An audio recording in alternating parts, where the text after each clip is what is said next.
प्राचीन भारत के एक समृद्ध राज्य में महाराज विक्रमादित्य का शासन था। उनकी प्रजा उन्हें न्यायप्रिय और दयालु राजा के रूप में जानती थी। विक्रमादित्य अपने युवा होने के बावजूद अविवाहित थे, जो राज्य के लिए चिंता का विषय था। महल के मंत्री और दरबारी अक्सर उनसे विवाह करने का आग्रह करते, लेकिन राजा का मन किसी पर नहीं आया था।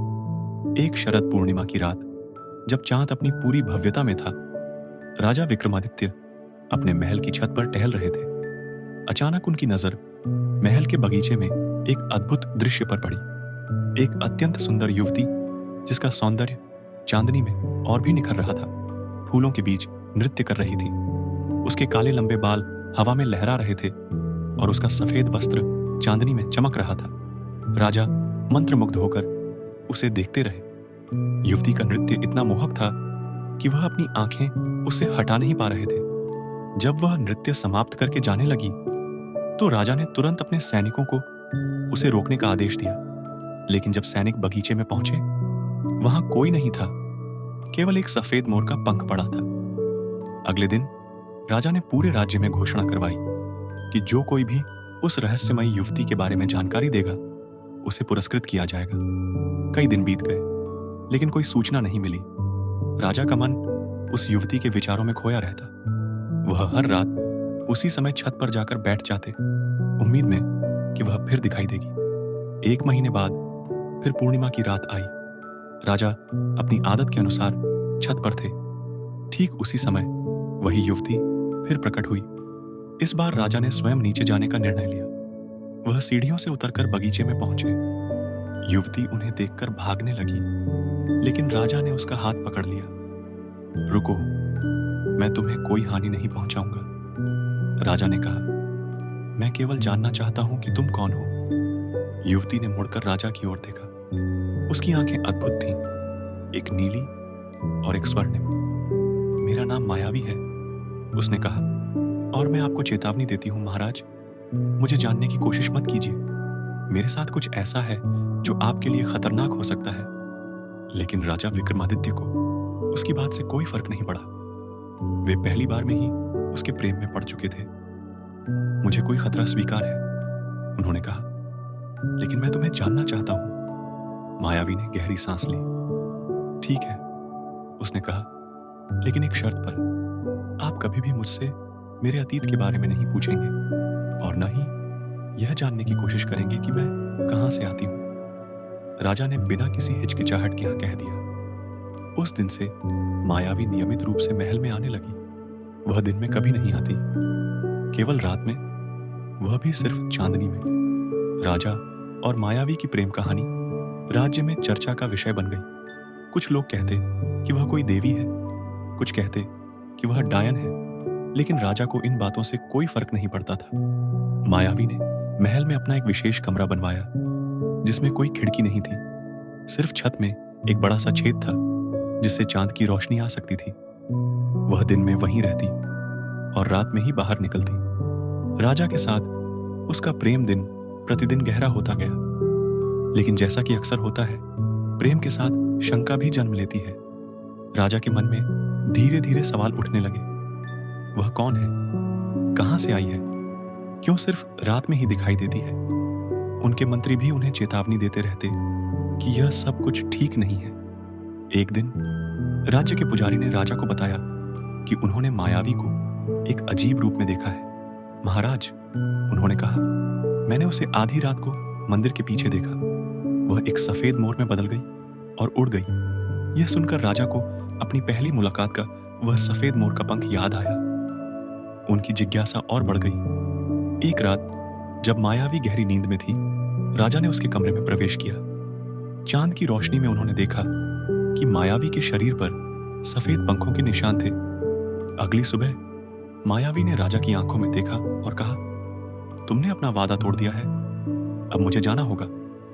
राजा ने उसे रोकने की कोशिश की, लेकिन वह एक सफेद मोर में बदल गई और उड़ गई। राजा टूट गए। उन्होंने अपने सैनिकों को पूरे राज्य में भेजा, लेकिन मायावी का कहीं पता नहीं चला। वह हर रात छत पर बैठकर चांद को देखते और मायावी की याद में खो जाते। कई महीने बीत गए। एक दिन राजा को एक वृद्ध साधु मिले। साधु ने उन्हें बताया कि मायावी एक अप्सरा थी जिसे शाप मिला था कि वह किसी मनुष्य से प्रेम नहीं कर सकती। अगर वह करेगी तो उसे हमेशा के लिए स्वर्ग से निर्वासित कर दिया जाएगा। लेकिन मायावी ने राजा से प्रेम किया और अब वह न स्वर्ग की रह गई न धरती की। राजा ने साधु से पूछा कि क्या कोई उपाय है। साधु ने कहा, हाँ, एक उपाय है। आपको पूरे 1 वर्ष तक हर पूर्णिमा की रात अपने महल की छत पर बैठना होगा। 1 वर्ष बाद अगर आपका प्रेम सच्चा है तो मायावी को स्वर्ग और धरती दोनों पर रहने की अनुमति मिल जाएगी। राजा ने वैसा ही किया। हर पूर्णिमा की रात वे छत पर बैठते और चांद को देखते। 1 वर्ष बीत गया। अंतिम पूर्णिमा की रात जब चांद सबसे ऊंचाई पर था, एक सफेद मोर आकाश से उतरा और मायावी के रूप में बदल गया। मायावी ने राजा को बताया कि उनका प्रेम इतना सच्चा था कि देवताओं ने उसे एक विशेष वरदान दिया है। अब वह दिन में मनुष्य रूप में रह सकती है और रात में अप्सरा के रूप में स्वर्ग जा सकती है। राजा और मायावी का विवाह बड़ी धूमधाम से हुआ। उनका प्रेम एक मिसाल बन गया। लोग कहते हैं कि आज भी पूर्णिमा की रात में अगर कोई राजमहल की छत पर जाए तो एक सफेद मोर को उड़ते हुए देख सकता है। मायावी ने राज्य को एक नई दिशा दी। उसके प्रभाव से कला और संगीत को बढ़ावा मिला। राज्य में खुशहाली आ गई। राजा विक्रमादित्य और मायावी के प्रेम की कहानी पीढ़ी दर पीढ़ी सुनाई जाती रही। लेकिन कहानी यहीं खत्म नहीं होती। मायावी के स्वर्ग और धरती के बीच के जीवन ने कई रहस्यमयी घटनाओं को जन्म दिया। कहा जाता है कि जब वह रात में स्वर्ग जाती तो स्वर्ग के कई रहस्य धरती पर लाती। उसने राजा को कई ऐसी विद्याएं सिखाई जो मनुष्य जगत में दुर्लभ थीं। धीरे धीरे राज्य में एक नई परंपरा शुरू हुई। हर पूर्णिमा की रात को लोग अपने घरों की छत पर बैठकर चांद को देखते और प्रेम की सच्चाई पर विश्वास करते। माना जाता है कि उस रात जो भी प्रेमी युगल चांद को देखता है उनका प्रेम भी राजा और मायावी की तरह अमर हो जाता है। राजा विक्रमादित्य और मायावी के कई बच्चे हुए। उनमें से कुछ में मायावी की तरह की शक्तियां थीं। वे भी रात में रूप बदल सकते थे। इस तरह राज्य में एक नई पीढ़ी का जन्म हुआ जो मानव और देवता दोनों के गुणों से युक्त थी। समय बीतता गया लेकिन राजा और मायावी का प्रेम कभी कम नहीं हुआ। हर रात जब मायावी स्वर्ग जाती राजा उसका इंतजार करते और हर सुबह जब वह वापस आती उनका प्रेम पहले से और गहरा हो जाता है। समय के साथ साथ राज्य में अद्भुत परिवर्तन आया। मायावी की उपस्थिति ने न केवल राजा के जीवन को बल्कि पूरे राज्य को एक नई दिशा दी। उसके स्वर्गीय ज्ञान ने राज्य को समृद्धि के नए शिखर तक पहुंचा दिया। मायावी ने राज्य में एक विशेष विद्यालय की स्थापना की जहां कला, संगीत और जादुई विद्याओं की शिक्षा दी जाती थी। यह विद्यालय पूर्णिमा महल के नाम से जाना जाता था। यहाँ वह स्वयं चुनी हुई छात्राओं को स्वर्गीय नृत्य और संगीत सिखाती। कहा जाता है कि जब वे छात्राएं नृत्य करतीं तो आसमान से फूल बरसते।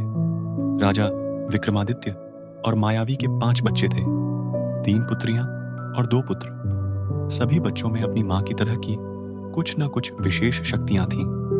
बड़ी पुत्री चंद्रिका को चांदनी में चलने वाले प्राणियों से बात करने की शक्ति थी। दूसरी पुत्री तारिका को भविष्य देखने की शक्ति थी। तीसरी पुत्री नक्षत्रा स्वर्ण कमल उगा सकती थी। बड़े पुत्र विक्रम को अपनी मां की तरह रूप बदलने की शक्ति थी, लेकिन वह सफेद मोर की जगह स्वर्ण सिंह में बदल सकता था। छोटे पुत्र अर्जुन को प्राचीन भाषाओं का ज्ञान था और वह देवताओं से सीधे संवाद कर सकता था। एक दिन जब राजकुमार विक्रम युवा हुआ, उसने अपनी मां से पूछा, मां, क्या हम कभी आपके स्वर्ग लोक को देख सकते हैं?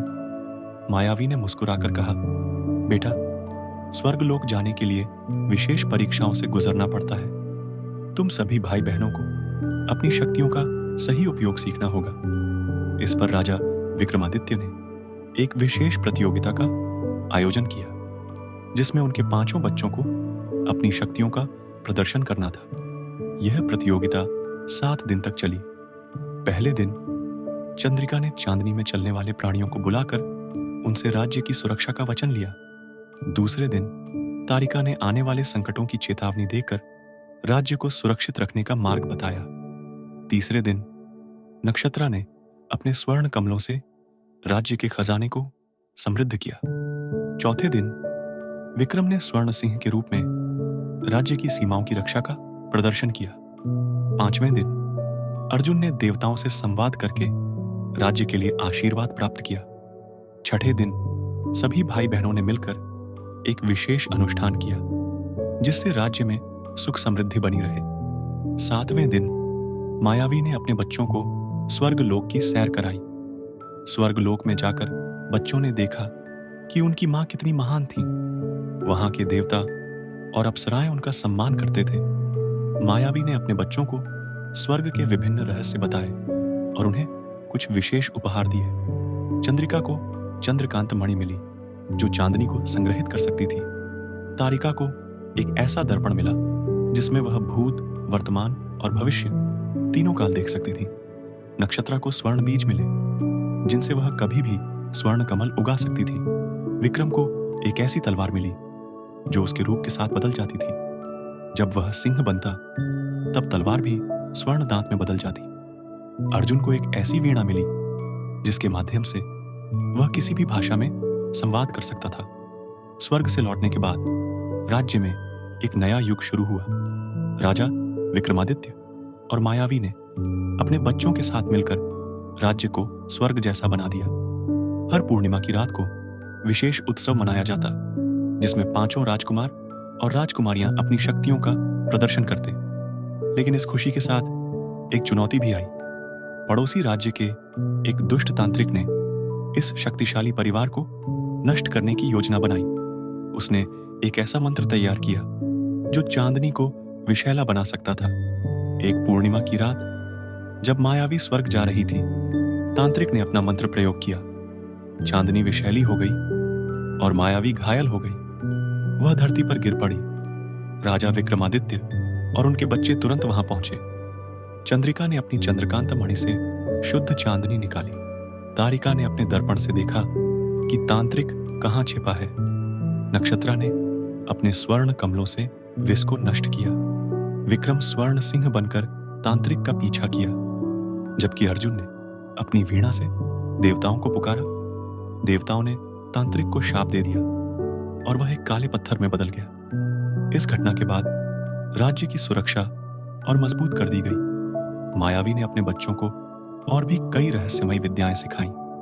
राज्य में एक ऐसी सेना तैयार की गई जिसमें मानव और देवी शक्तियां दोनों थीं।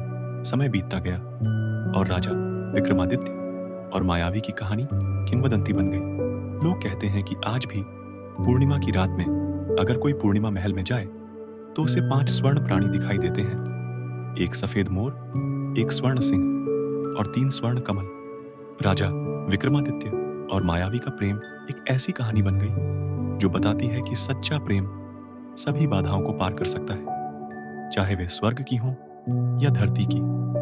उनके वंशज आज भी राज्य में रहते हैं और हर पूर्णिमा की रात को विशेष पूजा करते हैं।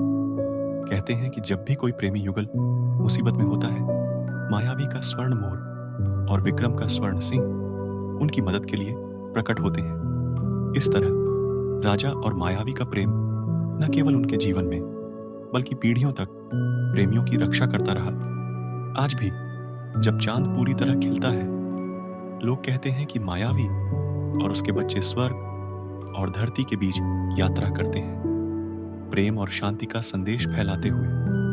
उनकी कहानी हमें सिखाती है कि प्रेम, विश्वास और साहस से असंभव को भी संभव बनाया जा सकता है।